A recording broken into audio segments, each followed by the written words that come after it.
মালিক আসছি, বলেন কি বলছেন? বলছি কুরবানির তো বেশি দেওয়ার সময় নাই। জি মালিক।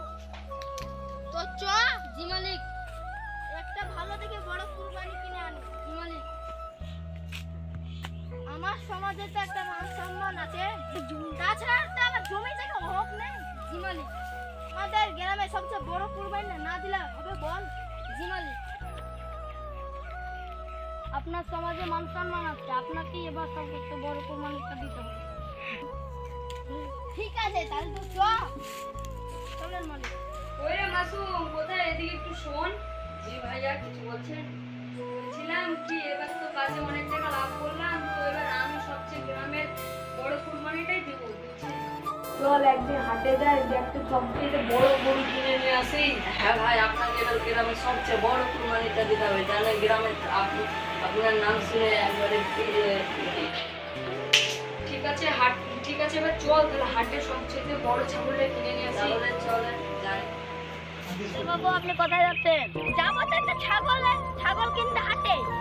হাটে যে আপনি কি করবেন? রাজার বাড়িতে যে একটা বড় ছাগল আছে। তোর হাটে যে কি করবি?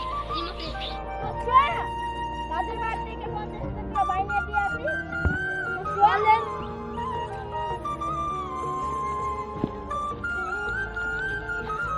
জমিদার বাবু এটাই রাজার বাড়ি। রাজ বাড়িতে আছিস নাকি রে? আরে জমিদার বাবু কিছু বলছেন? না, পাড়ার লোকের মধ্যে এবার শুনলাম তোর গ্রামের মধ্যে সবচেয়ে বড় কুরবানি তো তোর বাড়িতে বলে আছে। হ্যাঁ জি মালিক, আমার বাড়ি কি আছে? শহর এর বাইনাটা দিয়ে দে। জি মালিক। দিয়ে দিছি। টেঙ্গে দুদিন পর ছাগলটা পেটে দিস। ঠিক আছে মালিক। ওরা দাদি নাকি বাড়িতে? হ্যাঁ, শুনলাম নাকি গ্রামের মানুষের মুখে শুনলাম কি তোর ছাগলটাই বল সবচেয়ে বড়। হ্যাঁ, আমারই ছাগলটা বড়। ছাগলটা বিক্রি হয়ে গেছে। আব্দুল জমিদার নিয়ে গেছে মানে? মাসুম, আমার এই ছাগলটাই চাই, যত টাকা লাগুক না কেন। ছাগলের দাম কত? 50,000। 50,000 নিয়ে গেছে। মাসুম, 1 লাখ টাকা দিয়ে দে। ছাগলটা নিয়ে চলো। চল মাসুম।